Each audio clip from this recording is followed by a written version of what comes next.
All right, so welcome everyone. Again, Kevin, our client is here, um, Chief HR Officer for Case Credit Union. And so I thought it would be nice for us to get to know each other a little bit. Kevin, if you don't mind, I'm going to pick on you first and then we're going to go around.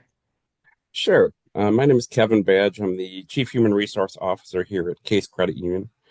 For those that don't know much about us, we are a mid-sized credit union with about 90 employees based here in Lansing, Michigan. With our employee majority, I would say 90% of our employees are based here, but we also do have some spread throughout the country, some who work 100% remote. But a little bit of we are an organization that feels very unified and tight, kind of family oriented type of culture. And that's, what kind of even drew me to this program because, I try and keep everybody, very positive, very friendly, and encourage everybody to get to know their employees, not just at a professional level, but know the whole person.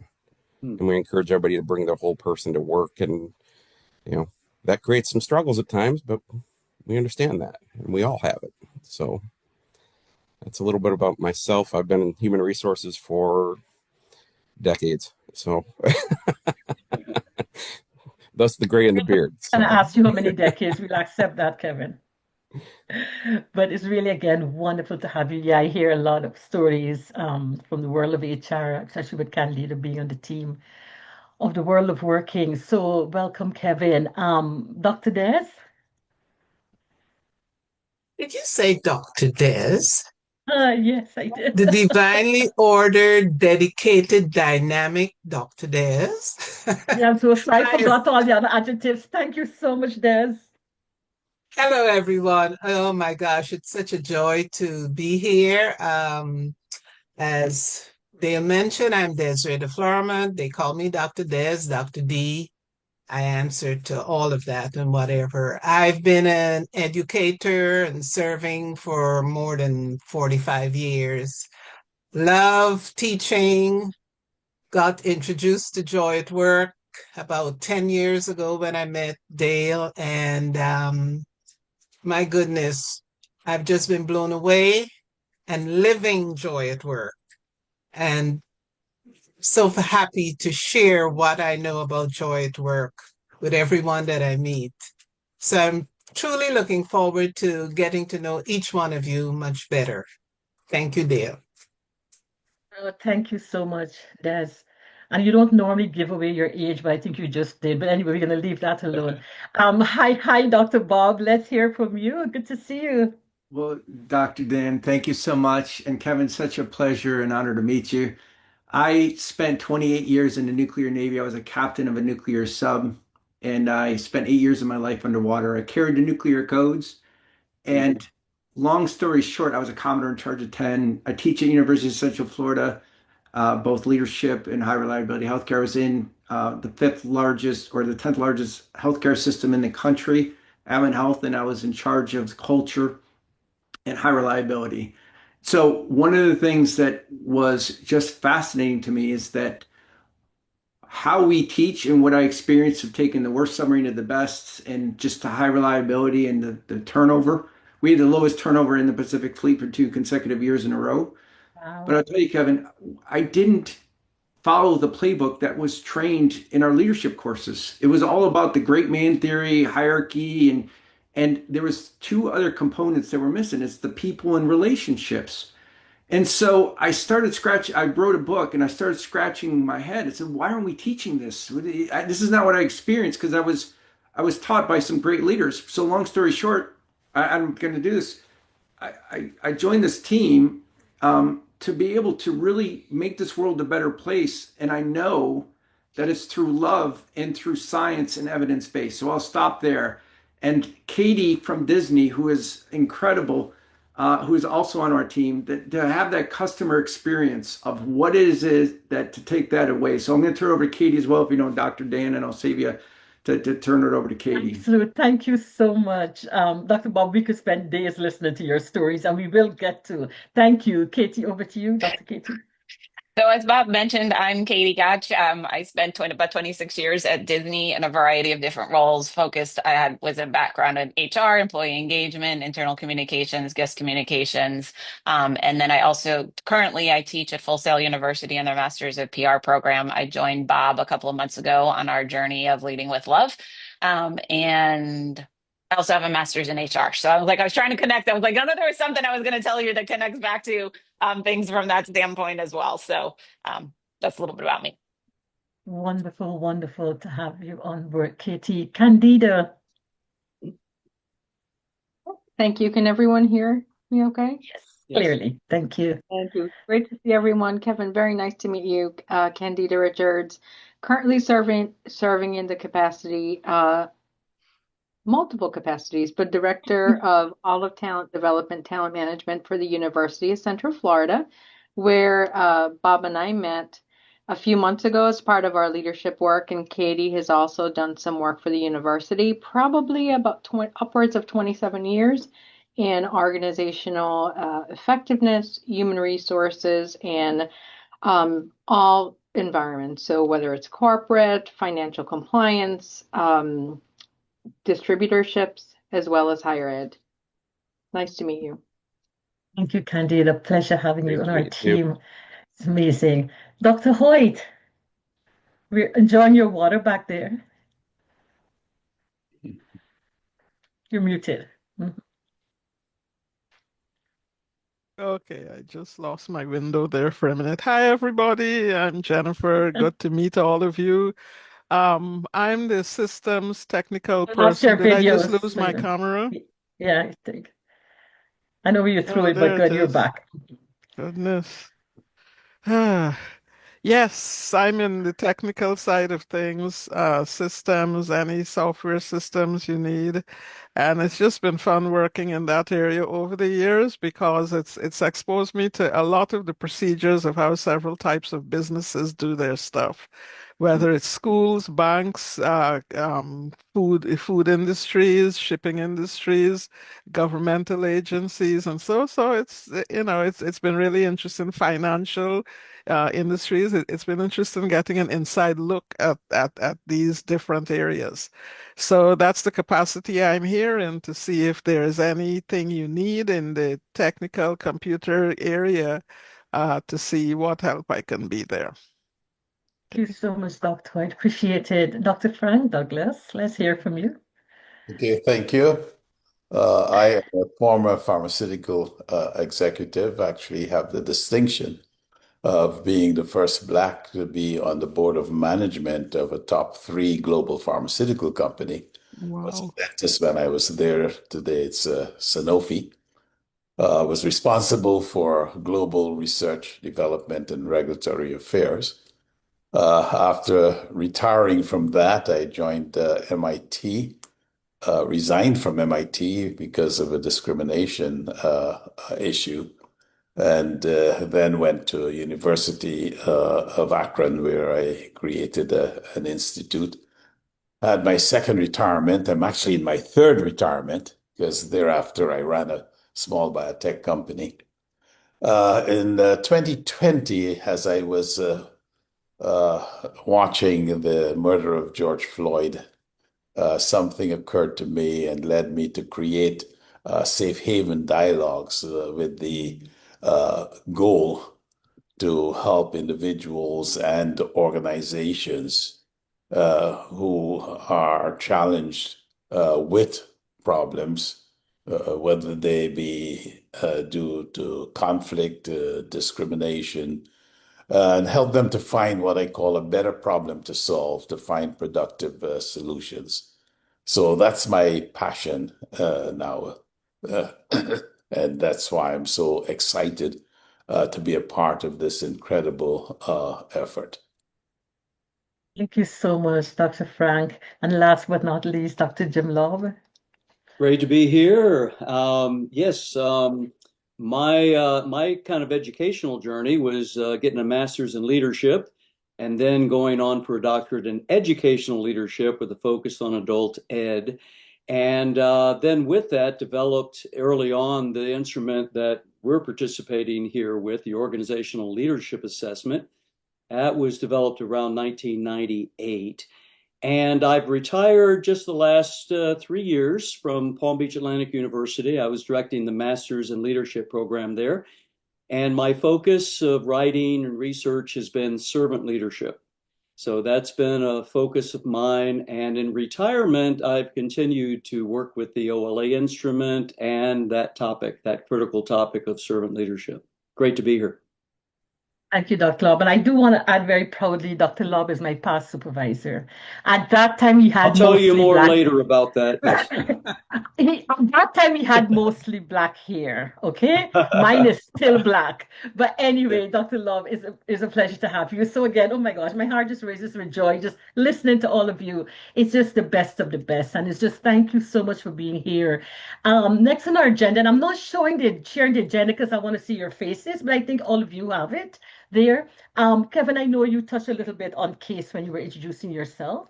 But I was wondering if you would like to expand or maybe do it in such a way if the team has questions for you, because they're going to be working on this project. So team, if Kevin wants to share more about case and or if there's specific questions you'd like to ask him about him and the organization, it will help us a lot, right? Because we're going to be working together on this project. I was gonna say, I mean, I was amazed that there's so many people from, the Florida area.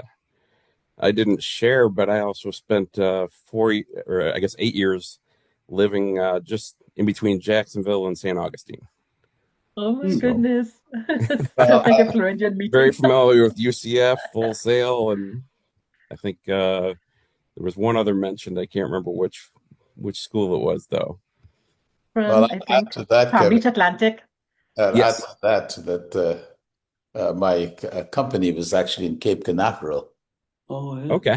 as a Yeah. company. So, I actually spend about half of the year still in the Cocoa Beach, Wow. Cape Canaveral area. Nice. That's That's a great. beautiful area. Yeah. Kevin, it's a small world. So my prior organization, I was with Southeast Toyota Distributors, a distributorship of the Toyota brand. So all over Jacksonville, as you know, you probably have seen the haulers Yep. throughout your time there, from the port and right there into St. John's River and all of the locations. Yeah, for part Wonderful. of part of that period, I was working for Ally Financial, and then for a portion, I was working for the Jacksonville Transportation Authority. There you go. So Wow. Yeah. So I'm the very familiar. transport business and how it works with moving the vehicles. Yep. Mhm. But no, I was gonna say, like as I mentioned, I mean, our organization, I mean, I'm blessed to have a CEO that I report to who is very much a people person. Hmm. While he is a CPA, he also understands that you don't get anywhere without a good team, and you don't get anywhere without good understanding, good relationships. Sometimes we have to almost back him off from like getting too involved in and having too much of an open door, because he's like, I'm so busy, and then everybody just wants to come in and talk, and I'm like, and sometimes we're working on something with somebody, and he's like, hey, this person stopped in my office. I'm like, okay, you know, appreciate you being very kind and very supportive, but hold up a minute, careful how far down in the organization you get and what you're sharing with everybody. But no, I mean, he's absolutely terrific. I come to him with any suggestion on what we want to do. He's very much interested in, educating our leadership and our team. And he sends out a weekly email to the team, basically just encouraging and saying, here's kind of updates of what's going on. And here's basically, how much I appreciate each and every one of you and what you do on a daily basis. So, I mean, that's the kind of organization we're a part of. And that's why, when we started talking about joy at work, I'm like, man, this fits. And this just excites me that, we can continue that. At points we've had kind of higher turnover, I believe. Part of that, and I've told many of the managers, you know, people leave, don't just leave an organization, they leave a manager if their manager isn't treating them well. So I've reinforced that with all of our managers. And, as I say, we've had kind of spikes, but over time, I think we've got, right now, I think we might have one of the best management teams we've had in quite some time. Got a few new young managers as well who are still kind of learning the ropes, but I think we have a solid team. And, I'm very pleased with, I obviously oversee the hiring for the entire organization. We've revamped that. But again, a lot of it comes back to just getting the right people who are, we are very member, obviously as a credit union, we have members, and we're very member focused in trying to support the members in their financial journey. Um, you know, the credit union mission is people helping people, Hmm. and we are also a community development financial institution, which means we often help those that are underbanked and underserved. We're willing to take a lot more risk than typical banks and many of the larger credit unions in our area. Hmm. So Thank you, hopefully that gives you Kevin. a little bit more Yeah. background on us. Yeah, no, that's wonderful. And I'm going to ask Kevin later on to share some documents next week, early next week, a little more accompanied. I'll share with you all. I know as each one of you speak, Dr. Jim, Dr. Bob, Dr. Frank, on your various models and tools, questions there may come up for Kevin. But until we get to that, is there anything, any burning questions for Kevin before we keep moving this forward? Now, Kevin, I was curious about the turnover. You mentioned that it certainly improved. You mentioned management and may or may not be attributed to the lower turnover. Can you say some more about what other things maybe that supported that decrease in turnover? I mean, part of it is we've had as I mentioned, obviously the building of relationships. We've put a lot of training into that over the past few years, but just understanding and being flexible. We've also worked on, the compensation side of things and making sure that our hiring process, we've revamped that a bit where we feel like we're getting the right people in, and there's a clear understanding of what the job entails. So there's not that, kind of mismatch from the get-go or misunderstanding of what the job is all about. So we've been very clear on trying to eliminate that as a portion of potential turnover. Thank you. So role clarity, some Yep. training, some comp, just Mhm. overall expectation setting in terms of and quality of hire. It sounds that maybe that Yes. is improved, supported by the relationship building. Thank Thank you. Anyone else for now? All right, we're going to keep going because questions will come up as we get into the models and the tools. So, a little bit about Joy Work. I first connected with Joy Work in 2009. There's a gentleman by the name of Dennis Backey who owned the second largest energy company in the world, multi-billionaire, who utilized the Joy to Work model. In a nutshell, he had about 40,000 employees with a 1% turnover in 10 years, utilizing the Joy to Work model. I became one of the 9 global trainers on Joy to Work. But the beauty about Joy to Work that we learned back then, it is Joy to Work is like Play-Doh, like we had in kindergarten.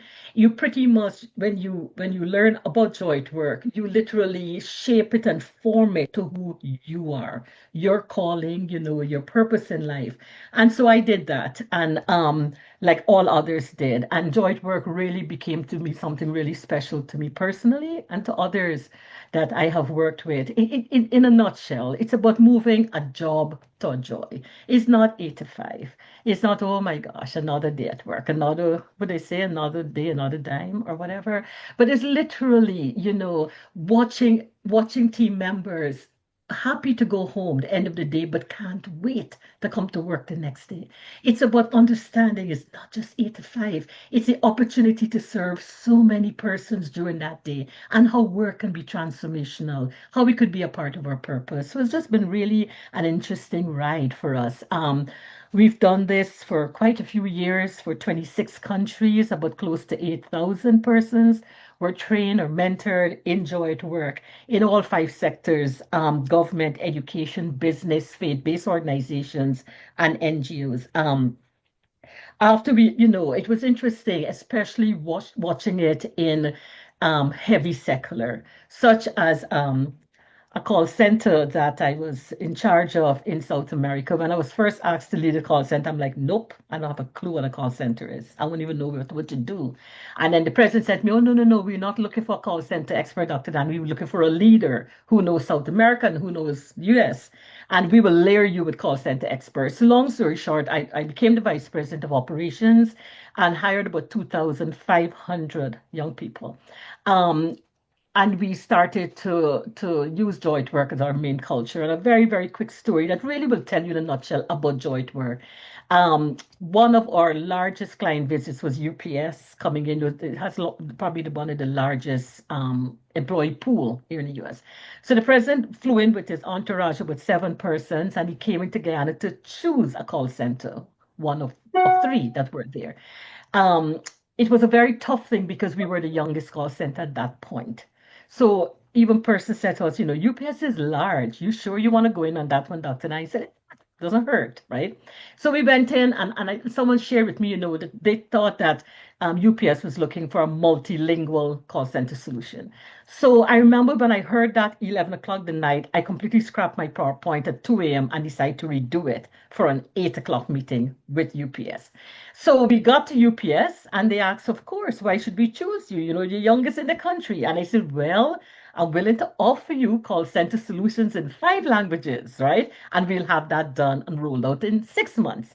So of course they were excited. That was all wonderful and so on. We continued the day's meeting. And at the end, when the president turned and said, we have decided to go with your call center, Dr. Dan. And he said, but I want to make it clear. It's not only because you offered multilingual. He said the main reason is when my team and I walked through, it was a 6-story building, and looked at your employees working. It wasn't just a little pin on a lapel pin that says joy at work, love, respect, and support. We were amazed to see these young people, the way they supported each other, their attitude around the building.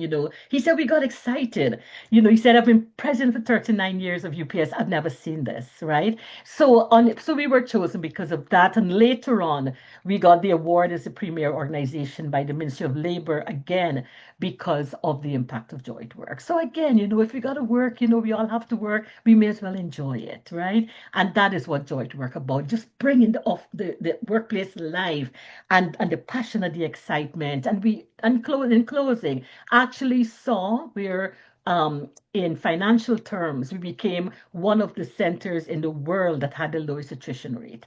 And most all had attributed to this joy at work culture. Just a lot of fun, working, doing serious work, but also just enjoying it.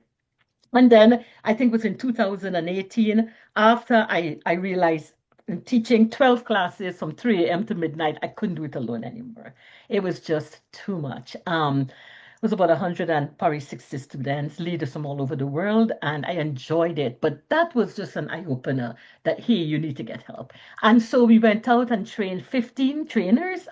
Des leading the team, of course, excelling as Dr. Des always does, and she became the senior trainer of that group of 15 and has been doing phenomenal work from then to now. She's developed a joint work for educators, and we've developed it for high schools and colleges and various organizations, right? And so, again, it's let's work, but let's have fun, right?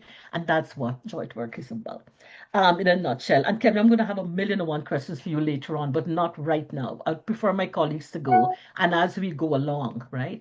But as I close off on my side, Des, do you want to add anything to that? No, you mentioned the fact that, I came in as a chrysalis and became a beautiful butterfly after being going through the training with you. And it has been my passion and my purpose to let that ripple effect go out. And so in training the teachers and seeing them going out and sharing joy at work with their colleagues, it has been a tremendous amount of fulfillment seeing people actually love, respect, and support each other, whether it's in the school, in the church, where we've also partnered with people, or in businesses, and just bringing up leaders who are embracing joy at work. that means a whole lot to me. You talked about working with the young people, the teenagers. I had another class that started yesterday, Joy, at work. And the students are so excited and passionate to know about more about Joy at Work, and most importantly, to live Joy at Work. Thank you so much, Des. The Catholic Diocese in Rome had approved the Joy to Work for the Catholic schools 5 years ago. So it's now a part of the curriculum. So anyway, we continue. But guess what? We keep learning every day. My mom used to say when I was a little girl, learning never stops. And what I learned that as wonderful as Joy at Work is, there were other parts that I always wish we could expand into. And that's why I'm so excited to have Dr. Love, Dr. Bob, Dr. Frank, because I think they're going to bring to Joy to Work what I wasn't able to add. And I think together we're going to just keep growing and developing this where could be of so much value. And so without hesitation, I'm going to pass on to Dr. Love to chat a little bit with us about the OLA instrument. Wonderful. Thank you for the opportunity. And just tell you a few bits and pieces about how the OLA, what it is, how it works, and then, of course, we could take some questions. The OLA measures organizational health within an organization. And it's designed off of a servant leadership model. But our real focus has been the topic of organizational health, the belief that, if we're going to succeed at anything, we've got to have a basic health level. And it's built upon those 6 parts of the model that a healthy organization values people. That came out strong, Kevin, in your sharing. Develops people because of it valuing people, builds community, provides leadership, shares leadership, lets other people lead, and displays authenticity. So those 6 key disciplines of a healthy organization. So the OLA has 66 items, takes about 15 minutes on average to complete for people. Everything is set up. It's easy to set up. We do that all ahead of time, kind of consult with you about how to do that setup and make sure that things are in order. What's unique about it is that everyone in the organization, top leaders, managers, supervisors, and workforce, so those 3 key position levels, all take the same instrument, respond to the same items, which is interesting because then you can begin to see where their perceptions differ. And Kevin, you're probably aware that those perceptions do differ. It's pretty standard. How they differ and to what extent and how that differs between top leaders and managers, managers and workforce, top leaders and workforce. It's a fascinating thing. The OLA then provides a 26-page report that provides things like your organizational health level, anywhere from 1, which is very low, to 6, which is very high. Your status and where you fell on those 6 disciplines that we just talked about. The perception match between top leaders, managers, and workforce. And interesting, your comment about people leave managers not necessarily focused on the organization. This becomes very telling, especially when you get into subgroups, and I'll share that in a little bit. Job satisfaction is a subscale within the OLA, so we can look at that separately. Readiness for change, the ability to look at how ready are we as an organization to change.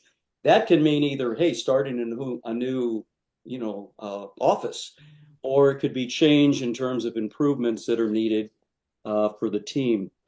And this one I particularly like is that the OLA will give you specific areas to address for improvement. And we do that through we call it the high 6, low 6. So toward the 3/4 into the report, you're going to get the highest 6 items scored by top leaders, managers, and workforce. And again, we're going to see the differences in that. But fascinating to look then at the lowest scores. We've had organizations that scored really high. They scored a 5. That's a servant-led organization, very positive outcome. But when we got to the high 6, low 6, we could say, but you still got some things you can work on. You still got some things to focus on. So I like the practicality of that. The whole intent of the instrument is to focus on improvement. We push this a lot. Instruments, and you guys have done them, I'm sure, a number of times, can be used punitively. They can be feared, and they are feared for good reason. But the whole intent of the OLA is to sort of take a snapshot of reality, kind of suck it up and say, okay, hey, I guess this might be real. Let's look at it. What do we do about this? What do we do to create improvement? And that's going to be the big emphasis of the follow-up with the OLA. I mentioned subgroups. This is a unique variation where you assess the whole group, and it could be the total organization, case all together. And I think you have 5 different location groups, perhaps. And so you could either assess those as separate organizations or as subgroups of the total organization. So sometimes subgroups can be departments within, could be different locations. But what's useful about that is we often find cultures within a culture. Mhm. And you find some groups are functioning at this level of health, some people are functioning at a higher or lower level of health. And the dynamics there are different enough that you can begin to focus on how do we improve within the subculture, or the subgroup, how do we improve the total organization. Just some background on the OLA. It's developed in 1998. It was the outcome of my dissertation work. So it's been functioning for 27 years. We've had 40,000 participants, 1,000 organizations that have completed the OLA. In order of how many, these are the different types of organizations. The number one has been education, but that's anywhere from elementary to university. The second is business, then healthcare, then government, then religion, and then nonprofit. So representing all of those. It's research based. We've had people interested, students mostly, doctoral students have been interested. How do we assess servant leadership? And this is the instrument that has been most used. So we've had over 100 studies, and most of those are listed on the website. And it's uncovered some interesting things that, these is the OLA score related to organizational health factors. And of course, the research shows that it is. Job satisfaction, organizational trust, trust in leadership, team effectiveness, even organizational safety and student achievement in secondary schools in South Florida. So those are a few of the sort of connecting pieces with the OLA. And again, it's designed on a servant leader model to give a health kind of snapshot that then can be used to say, hey, we can improve here, here, and here. This will be our goals to do that. And we're pleased to bring it to you as a part of this initiative. You're muted there, Dale. Thank you. I'm saying thank you. We need that for Joy to work, and that's why I'm so excited, right? That was a piece missing. It's a great Kevin, before partnership, yes. absolutely. Kevin, before we go on to Dr. Douglas, any questions for Dr. Love? No, I don't think so. I like the model. I mean, I'm familiar with servant leadership, especially before coming to Case. I worked for a school district, and our superintendent was very into servant leadership, and you know, basically talked about that all the time, especially to his senior leadership team of how we need to support the principals and the students, etc. And it was very much a focus. So very familiar with it, but you got me now, kind of curious, very curious how we would score. I know, I know. I'm looking forward to that too. And Yeah, I was going to make a comment, but that's fine. Yeah, we're excited, Dr. Love, to see how this is going to work out. Dr. Frank Douglas, it's so great to have you with us. I just love the conversation I've had with Dr. Frank because at the end of the day, how do you have joy at work if you don't? I mean, if leaders are not able to say, we really feel we have the access we need to be successful, and we feel engaged, we feel included. And so, Dr. Frank, over to you. Okay, thank you. Someone mentioned 2018. 2018 is an important year. 2018, I wrote my memoirs. And as I was writing my memoirs and I was recounting a particular episode, it suddenly occurred to me that I had learned a lot from that episode, and it was responsible for my success in industry in spite of all types of challenges and discrimination. And what I realized I had been doing when faced with problems, I had been reframing the problems. And by reframing, I was looking whenever I had a problem, I would try to find a problem that was like the problem I had, but which others were experiencing. And I called it a better problem to solve. And that's the problem I would address because I discovered that the supervisors were more interested if you came to them with a problem that several people were experiencing than if you came to them with your problem. And as I was sitting looking at in 2020 at the George Floyd murder and looking at the people on the sideline trying to get Chauvin to take his knee off of Floyd's neck, it suddenly occurred to me that if they had thought about reframing, would they have approached it differently? Would there have been a different result? I don't know. But that's what led me to create, as I mentioned, Safe Haven Dialogues, to really focus on empowering individuals and organizations when faced with difficult challenges to think about reframing. And so we developed reframing. And in fact, initially, I created a matrix, which was the Equity Inclusion Culture Matrix. And in a conversation with Dr. Dan, actually, because although I'd been using that matrix probably for about a couple of years, we now are in an environment in which DEI is a dirty word. And she said to me, well, can you change that? And we started to talk about it. And she mentioned access. And I said, aha, good. And I think it was 24 hours or so later, I got back to you with the access engagement matrix, which is what we use now. So let me tell you what we do and why. Now in this, we have the access engagement culture matrix. Principle one. My view is that the contract between an employee and an employer is a productivity contract. It's not a social contract. And all the studies done by Gallup, which shows that those companies in which engagement, those companies who are in the top quartile with respect to engagement have 21% greater productivity, 17% greater profitability than those who are in the fourth quartile. And in fact, they have a whole instrument around engagement. Mhm. So engagement is extremely important. The other aspect to it, of course, is access.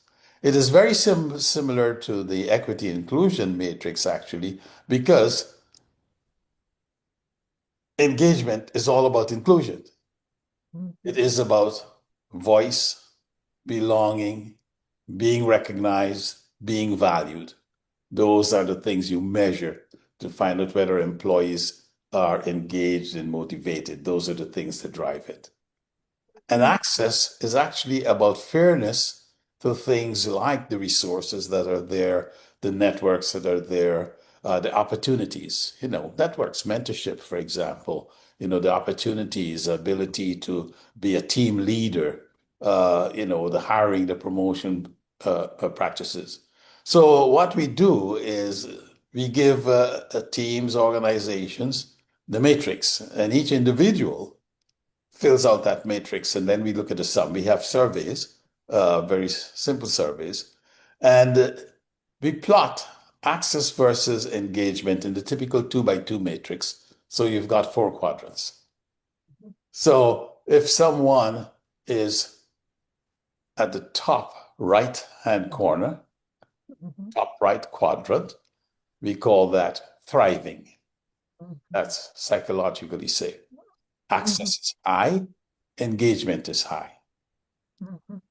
If you go diagonally down to the left, where access is low, engagement is low, you're in that quadrant, people are usually defeated, and that's where you find very high attrition. That's where you find employees are looking to leave. Okay. If you go across the right, engagement is high, but access is low. Those individuals who find themselves in that quadrant are experiencing a culture where they are striving. They're usually working very hard. That's where burnout occurs. And if you're in the top left-hand corner, access is very high, but for some reason, engagement is low. For some reason, those individuals are disillusioned. For some reason, although there are things available to them, they are not convinced of the commitment of leadership, etc. So you give that to the organization. Each individual fills it up, and then you can see where that group, that team, fits. Once we have that, then we recognize a number of things. We ask a simple question then. How do we move from the quadrant we're in to thriving, which is where we all want to go? Mm-hmm. So we have what we call our compass, and the compass is what helps us to move. The compass has 5 dimensions, and we focus on anti-fragility. Let me just make 2 or 3 sentences. Before, we used to focus on resilience. But as Nassim Taleb, many of you know Nassim Taleb, he wrote The Black Swan. He also wrote a book called Anti-Fragile. And basically what he says is resilience helps you to bounce back when you have stress.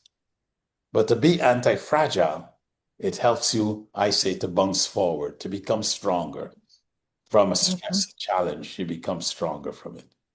So our anti-fragility compass has 5 dimensions. 1, growth outcome, growth 1 to 3 years when you're looking at what changes you need to make. Shifting your perspective. And this is about reframing. It's the anti-fragility reframe. In order to reframe, you have to change and shift your perspective often. Then expanding the access that you have and thinking about innovating. How do we work and innovate together? And extremely important is having something that benefits many. You go from the aggrieved I to the productive we. So once we have plotted the matrix, we find which quadrant we're in, we understand what are the various capabilities in the organizations with respect to access. We see what the issues are with respect to engagement. We then get a sense of where is the problem that we need to address. Is it more on the access issue, on the access, or on Yes. the engagement access? Mhm. And then we start thinking in terms of what are the types of things that we can do based on the things that we have in our organization, and different organizations, have different Mhm. capabilities, and using the compass to then reframe the problem. Now, once you've done that, of course, you can see now that once the group has agreed on 3 or 4 things, not many, that are critical that they will do to move into thriving, you can now track those. And you can use the matrix, uh, once a quarter or twice a year to really track how you're doing. And so that's what we offer to help organizations to go from fragile situations and stressful situations to anti-fragile productive situation. Thank you. Thank you so much, Dr. Frank, for adding that value to Joy at Work. We need that, right? And just for the record, yes, access and engagement are now federally approved words. Having service chief diversity officer, I'm not about fighting for DI or any other words. It is about work from the heart. And whatever words used, as Dr. Frank and I agreed, access is absolutely equity and engagement is belonging. So what is it with the words, right? Let's just enjoy what it really means. And I love his matrix and what it brings to all of this. And oh my gosh, last but not least, how does one have joy to work without leading with love? Dr. Bob and Katie, take it from here. Tell us about it. So, Dr. Dan, thank you so much. And I just wanted to say something for this group is, Kevin, it is an honor to meet you, but I really want to tip my hat to Dr. Dan. What she has done is she brought these incredible people together, not to um, do the same thing, but to complement each other. And I think that this could be something in the world that is really going to be the model that's really going to change the world. And so, Dr. Dan, I just want to say thank you. And so, how does this complement? I just love hearing joy at work because there were times when I went to work and I just enjoyed it. I wanted to go to work. And the whole thing about servant leadership, exactly, that's the foundation and how it's measured so we can see where we can help. And Dr. Frank, exactly same thing you're doing. Same thing. Everyone, we have a prism right now that we're teaching leaders that we're looking for faults of people instead of looking for what their goodness is, and that's love. And it's about sacrificing of others. So what you're doing is exactly that. And so my gift is my aha moment that I talked about is I have a book out called Leading with Love. Like here's a guy who carried the nuclear codes, responsible for 90% of world destruction, humanity gone, and a guy in charge of a worship. I'm talking about love. And I said, and the reason I do that is because there's no other way to explain it. This is the leadership of, if you want all your outcomes to go up, and when we get to the pearly gates, you're not going to be measured on how much money you have in the bank, which will far exceed if you lead with love, but you're going to be measured on how much good you did in this world. And that Mhm. is service and purpose to others. And that's what we bring. And that's why I'm here. Everything happens for a reason. So my gift to this team complements everybody here. I couldn't do this. If I couldn't do the servant leadership model, we need to know exactly where we're starting from and what the hearts are. I couldn't do this without Dr. Des or Candida from UCF in charge of 13,000 employees and 70,000 students.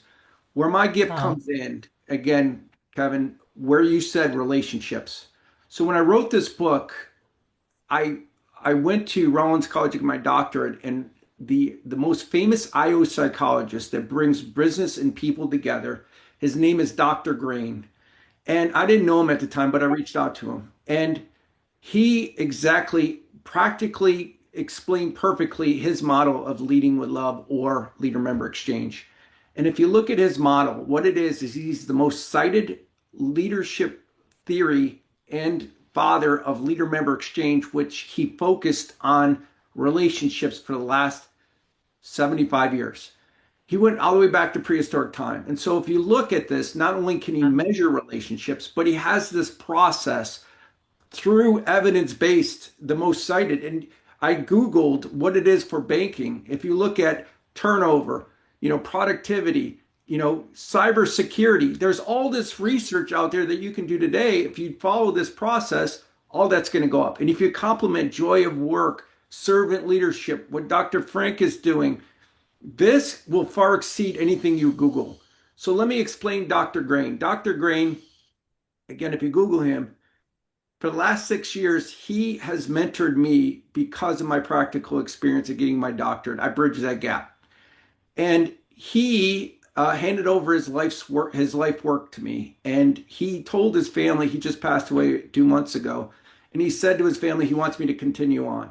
I have his secrets to not do servant leadership, not do joy at work. What I have is to be able to help you do a process that can improve relationships, not off your gut, but actually after 50 years of X. So the questions that we would ask, and as a step process, what he has found is, when you first start off, especially new, you don't know these people. So what questions do you ask initially? Then you go to this medium, relationship, and then you go to mature.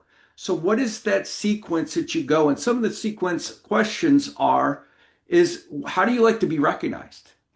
What is your professional goals? What is important to you?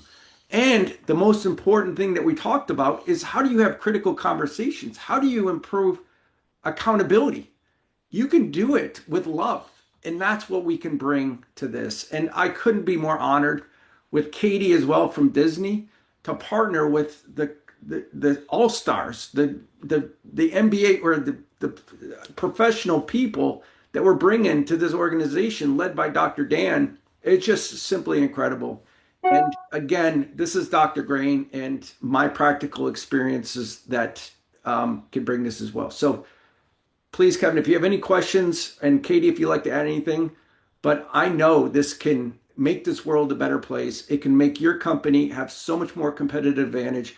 And when you die, not to say I don't want to speak morbid, but you're going to live a good life because you're not in here to be able to, improve, make money. That's what you're going to do. You're going to far exceed that, but you're going to affect so many people's lives for the good that you're going to lead a good life.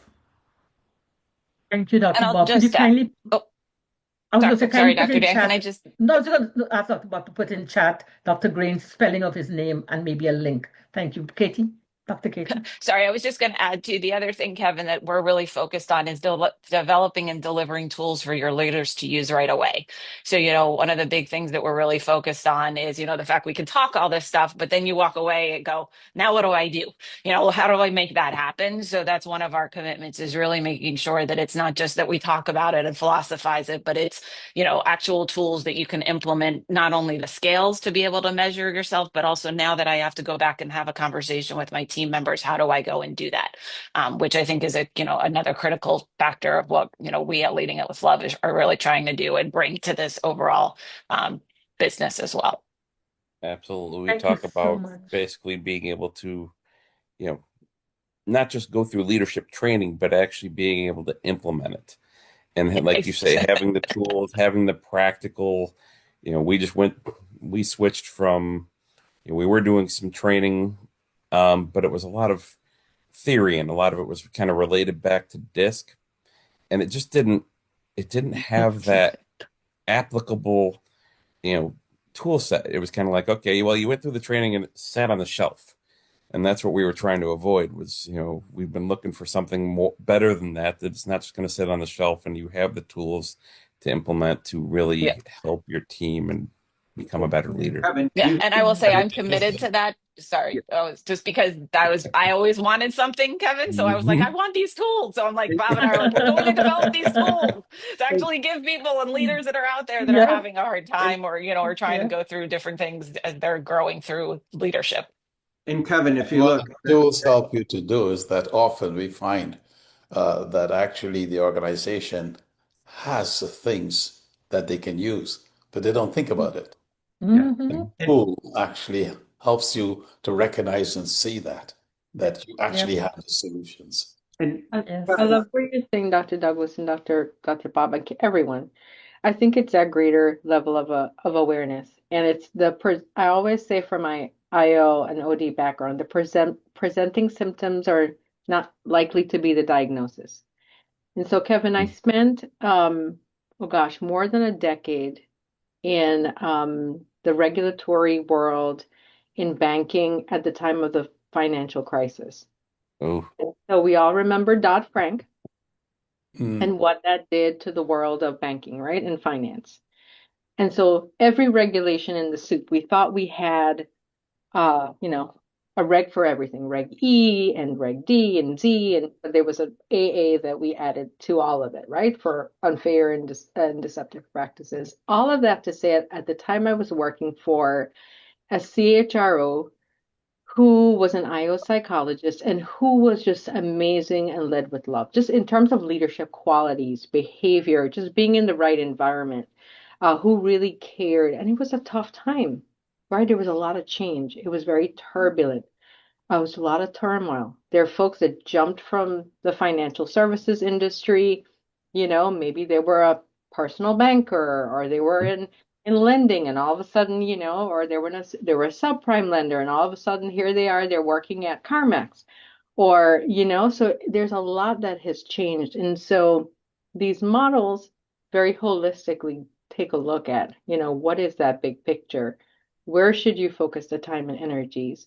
And so, yes, it's not another tool because there are many of them, as we know, from DISC to, I mean, there's tons of assessments that you can Mm-hmm. do for team and Mm-hmm. for Mm-hmm. leadership, but it does help stabilize and make sustainable Mm-hmm. and reinforce some of what is on the journey for the organization. Thank you, Candide, and that's why we need your expertise on board. Candide's been tremendous.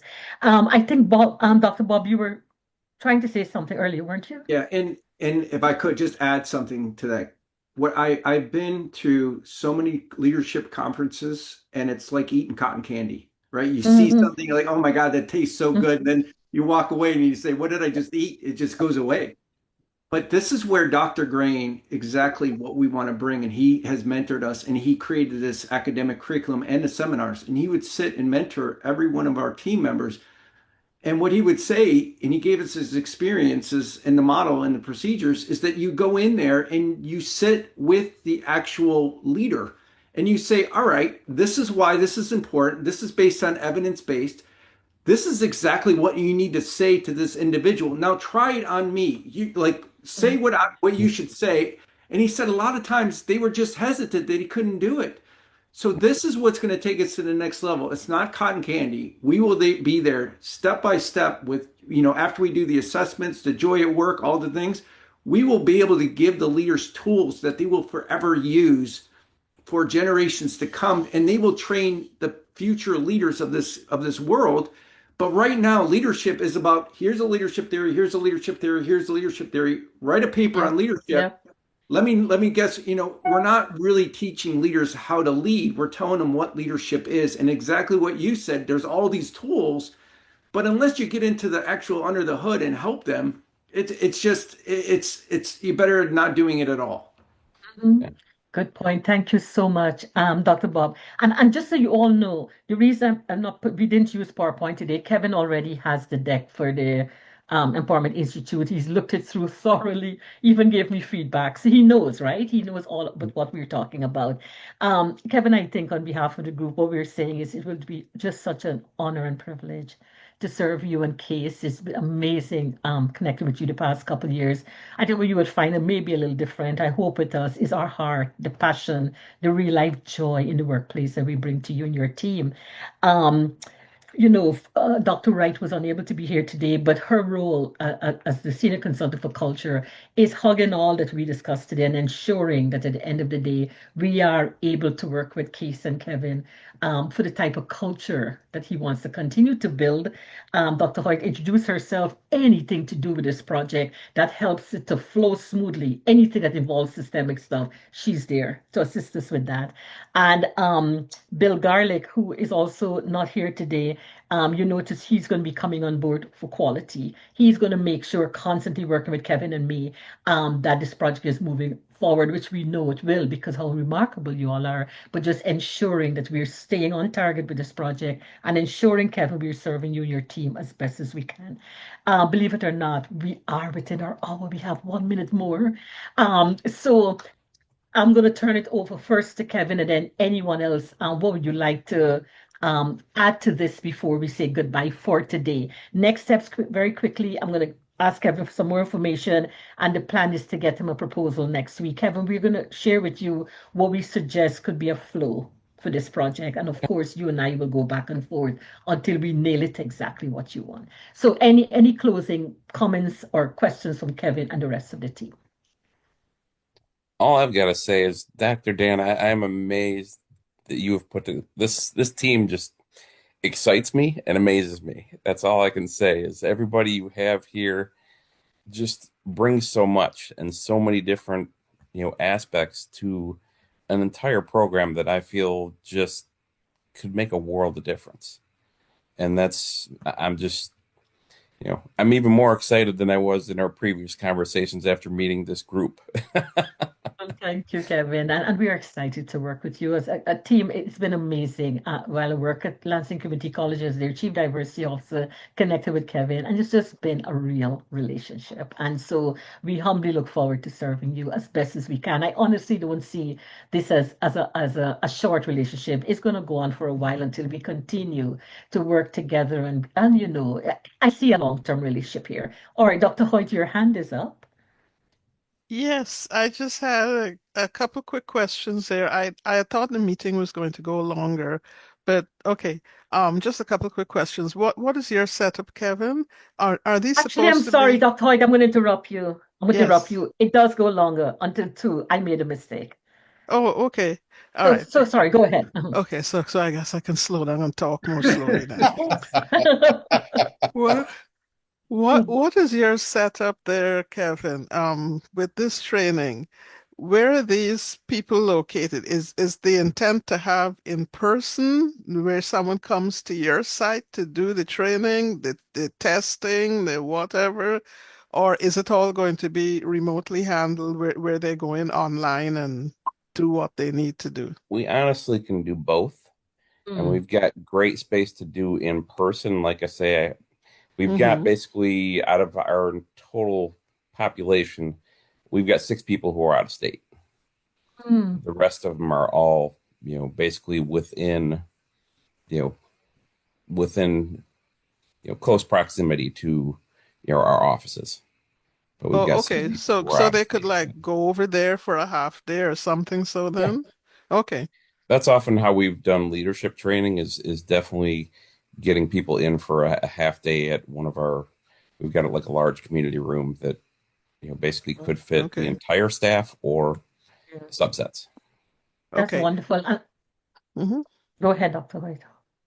Oh, so then if they have to do anything online, is the intent that they would do it during working hours or they do it from home? Do they have the facility to do it from home or what? I would think they would likely do it during working hours. Okay. Mm-hmm. All right. So I'm sure you must have the necessary bandwidth and what have you then. Okay. Yeah. Thank you, Dr. Hoyt. That's All right. exactly her That's role. what. And right now, sorry, Dr. Oh, Hoyt, go ahead. Yeah. Oh, just one more thing I'm thinking. yeah. Are they used to working online? Like, do you do most of your operations and so online now? Or like, do you when you're having internal meetings or communicating with each other, do you do all of that online or is it more I mean, a is- couple of our Person. Okay. communication methods are through Zoom and Teams. Mm, Oh, We, okay, we use great. All right. both great. So you're used to avenues hopping for on all there sorts of and communication. Okay. okay, So you great. already have So that. so the folks are used to getting in there and checking Mm, email and Oh, communicating that absolutely. way and all of that. Okay, yeah. fine. No, that's All right, yes. excellent. Candida, I see your hand, and I just want to comment. Thank you, Doctor. That's exactly. We're so privileged to have you on with us for things like that. Right now, Dr. Hoyt is working with her team to build out the online campus. You may have seen that in the deck that we will have a Mhm. campus. So we will be offering every single thing we do, fully online, fully in person, hybrid, high flex, whatever you need. Um, Building online universities is what we've done, and also corporate universities for 22 years. So having said that, making it as engaging and interactive as possible will be our focus. Candida? Yeah, thank you.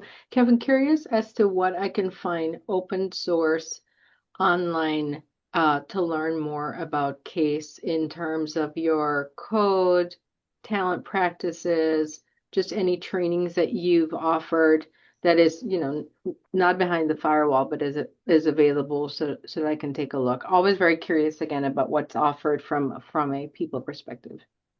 Yeah, I don't know that we have a ton out there. I mean, we've got information about, kind of the culture of the open positions, but beyond that, like how we train and that type of information, I don't think that would be necessarily out there. I can Oh, certainly provide more detail on that, okay, but that's not something that's, kind of out in sure, public open for space. Yeah, it's public. behind the firewall. Sure. And I'll ask questions. I'll provide them by way of Dr. Den just to ask some about, some of the outcomes and things that you're hoping to accomplish, and then what might be some of that those documents that talk to people life cycle. Whatever you can share appropriately at this point Sure. of the engagement. I'm just again very curious about what you have in place from a systematic perspective. No, that's a great question. I mean, because we spend a lot of time in training. I mean, I oversee both the human resources side as well as our learning and development group. We have, kind of tools out there that are, we use a online system for training is part of what we utilize, but we have a lot of in-person training as well. The online system we use is BAI, but we also have kind of what we call career paths built within that. So people understand that if they have a desire to go into either moving into positions across the organization or kind of level up within their department, we have career paths kind of built into that system for those types of trainings. Wonderful. And Kevin, we're using Moodle for our online campus, but and Dr. Hood, I'm probably going to sound ignorant here because I don't know your technology stuff, but I'm assuming as we do more training or working with you, if the systems need to read each other for results or to show attendance or so, we can work on that, right? Yep. Um, so I did bring up the agenda just to quickly, Kevin, to let you know the team has worked tirelessly the past nights, weekends, and so by next week you should get the final master presentation. You'll have three like flip book mini brochures, and the final website is coming out. Everything is coming out next Awesome. week in the event you need to share with your team. Secondly, Kevin, we're going to come after you, candidate, your input and questions just right on target. I'm going to work with Kevin to get some more information that we may need for proposal and for our leaders to better understand case. And Sure. of course, I'll share your bios with him in case he needs to share with his team. And finally, a proposal with details, including costs, timelines, all that fun stuff. Kevin, we're working diligently to get that to you by the latest Friday, which is or Thursday the 6th. The Okay. 6th. I travel into Lansing on the 7th. So that's the plan, and I'm going to be in. I think you all know I'm heading back into Michigan for a partial relocation next week. So there's a lot of being there in person to hug and talk and have fun again in Michigan. 2 weeks there, 2 weeks here. I don't know, but the winter of January, February, I got to think about that. But the rest of the year, yes. But anyway, again, we do have some more time. And yeah, you know what happened? We normally do an hour meeting. We had done a little later today because with so many of us that had to speak. So we have time. Anyone here, is there something on your mind you need to say or ask?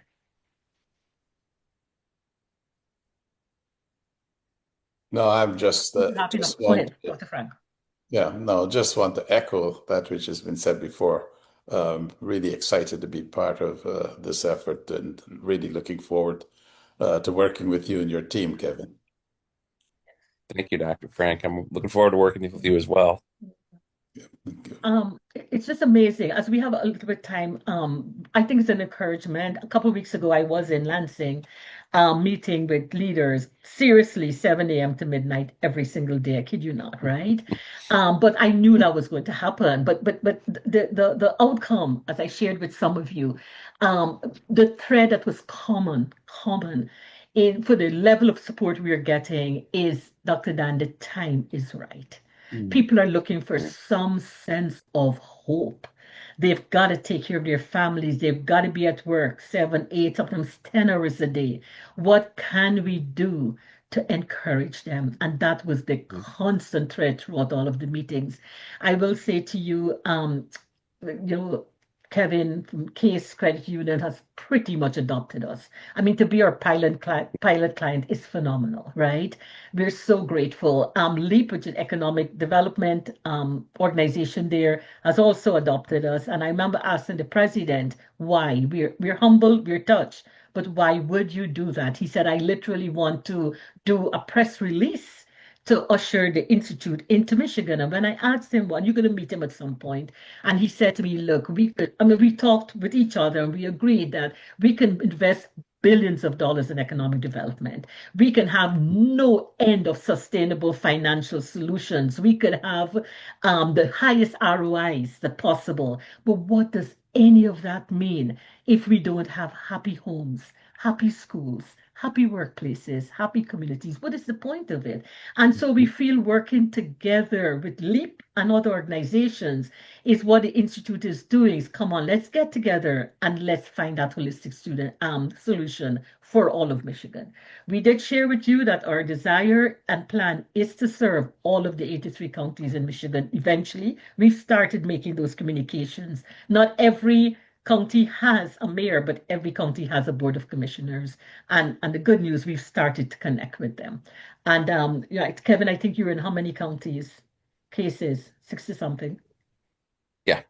I The think. only area we're not is in the Upper Peninsula. And that's the area And that then you would go not ahead. want to go there between now and March. Because it is way Oh, too because cold, of, way too much snow. I think Dr. Frank heard you because Dr. Yes. Frank is coming to the launch in March on March 30th if it doesn't snow. So keep the No. snow away from him, please.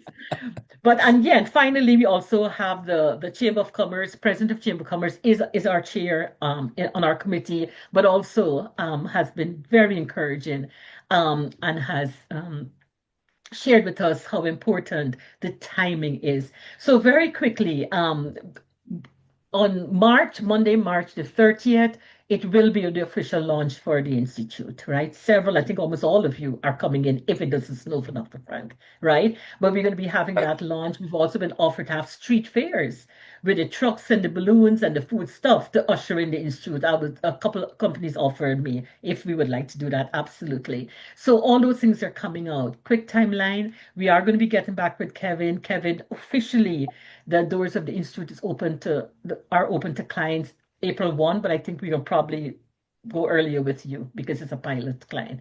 As a Sure. pilot client. So we're, as promised, we're bringing out all the major stuff next week, including website and so, and then quiet. Everybody gets to sit, enjoy Christmas. We're not going to do a whole lot then.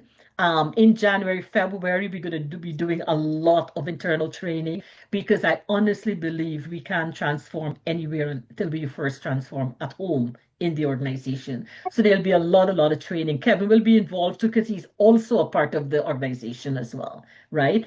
A quick note, some of you had asked, Joint Work has 3 levels. We're going to be creating an 8-hour overview, and that's absolutely taken by any and everyone who wants to just understand what joint work is about. Joint work now will include leading with love, will include the OLA, will include the access and engagement. It's a family of tools and model. How awesome. So we're doing a lot of that training for the internal persons, including Kevin, January, February. In March is going to be a lot of press releases that we were invited to be a part of and media. The plan is to have us on almost every possible television, newspaper, magazines in March, which is also ending with the launch. And then April, the doors open to clients, right? Any questions for me in that context of our rollout or anything, again, before we end this meeting?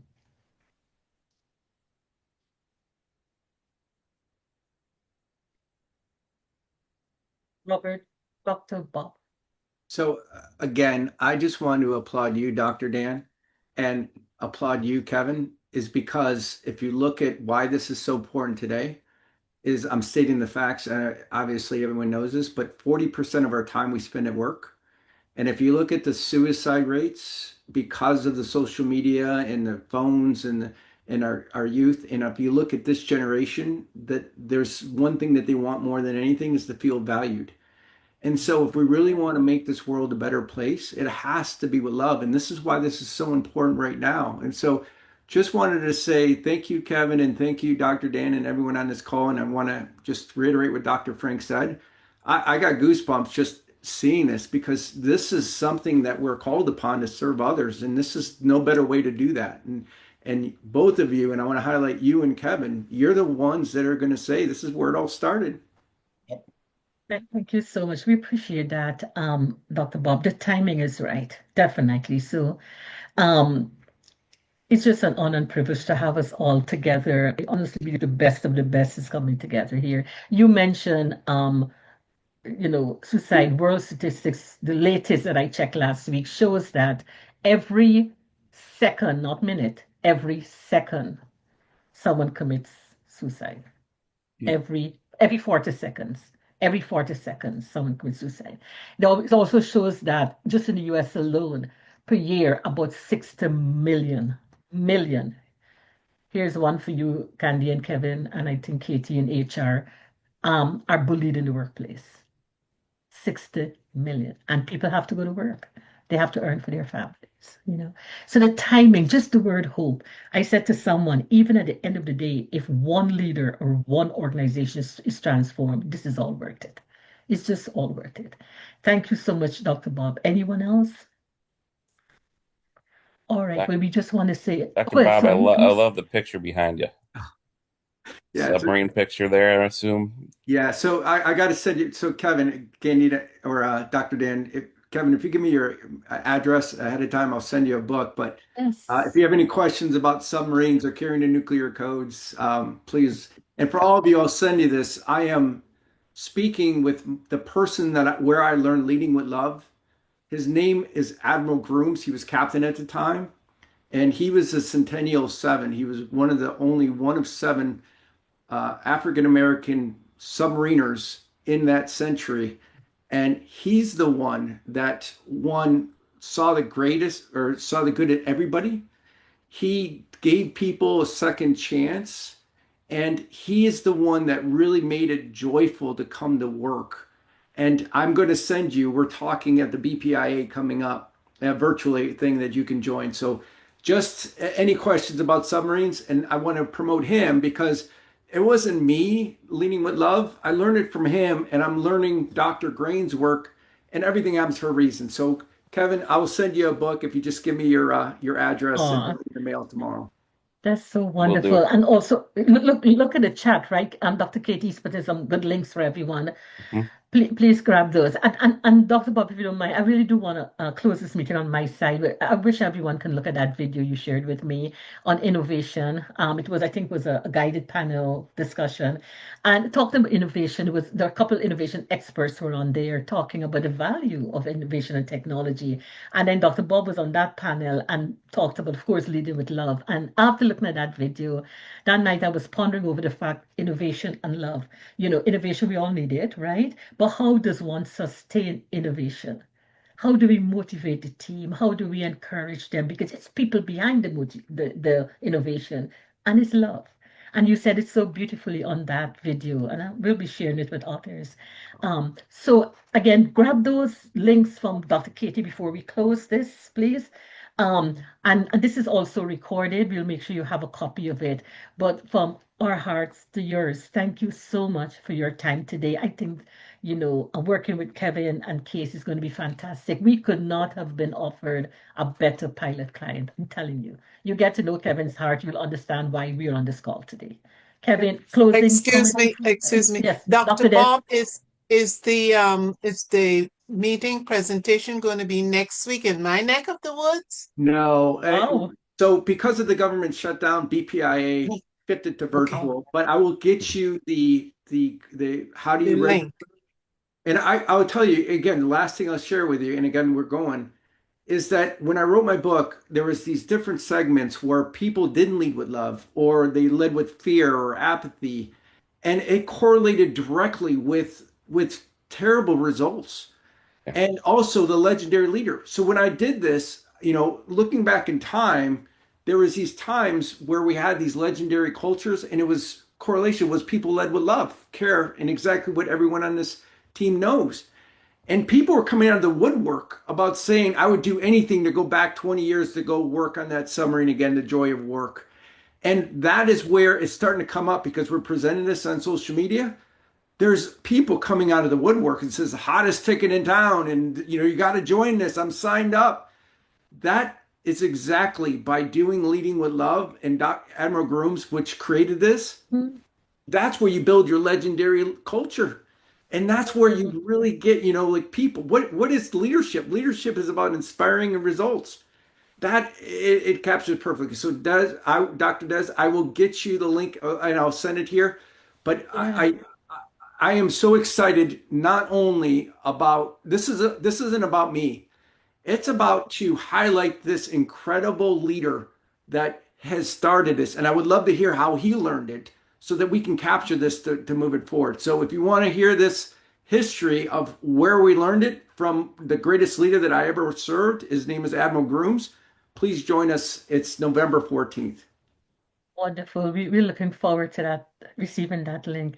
Don't you all get goosebumps? Isn't this amazing? When Mhm. you think of all that's happening in the world today, and then there's this, that gives us such hope. So, again, thank you so much for your time today. And of course, we'll keep you constantly briefed on what is happening. I will take on the lead as project manager for this particular client now because Kevin is my favorite, probably would be one of my favorite clients, but so that I can get my hands on as with the first pilot client, and of course, and because Candida really want with her amazing expertise in HR and all the stuff she does, organization effectiveness, to be able to focus on that area with Kevin and me as well. So have a wonderful evening and weekend, and thank you so much for making our day special. Thank you. Thanks, Okay, Kevin. bye all. Yeah. Thank Thank you, you. everybody. Thank you, Thank Thank you, you. everyone. Kevin. Nice Bye Thanks, meeting bye. all. you. Bye-bye. Okay, Cheers. bye. Hey, good to see you, Dr. Bob and Katie. Good seeing you, Candida. I thought of Bye-bye. you this morning. Someone next door is dressed as Mr. Rogers. Go figure, right? Yeah, Just tell that it story. is Halloween. Yeah. That's So I thought you'd appreciate that. Yeah. it's not But appropriate. The village that he created, just so Thanks. peaceful. Yeah. Dr. Bob tells that story in our leadership sessions. Just such a great story. But I, Yeah. get to hear the story. Kevin and team, I don't know if you know this, but where I went to college here at Winter Park, Mr. Rogers went there. Mm. And Mm. Mr. Mm. Rogers, although he's from Pittsburgh, he went here to Rollins College in Winter Park. And when he died, he had a note in his wallet that said, "Life is for service." And Mm. he really Mm. captured why our Creator has put us on this earth. And he says that when you Mhm. find your purpose in life, he says that the wholeness and fulfillment you will feel will be undeniable. And he got Mhm. that life is for service from it's on a building here at Rollins College. So that's Mm. why but Mhm. he really embeds our bodies leading with love. And that's what it is. We're put on this earth not to serve ourselves, but to serve others. And that's why Others. servant leadership Servant is so leadership. important. Yep. Yeah. Yeah. It's So amazing, Dr. okay. Bob. Mhm. In a strange, I'm going to end this by saying I was visiting a friend at the hospital and I heard, every time a new baby's born, they would do this music. And I heard that music and something rippled through my heart. What world is that newborn coming into? And Mm. what Mhm. we're doing today makes me realize there's hope for the newborns as well. So thank you so much, and we will be in touch.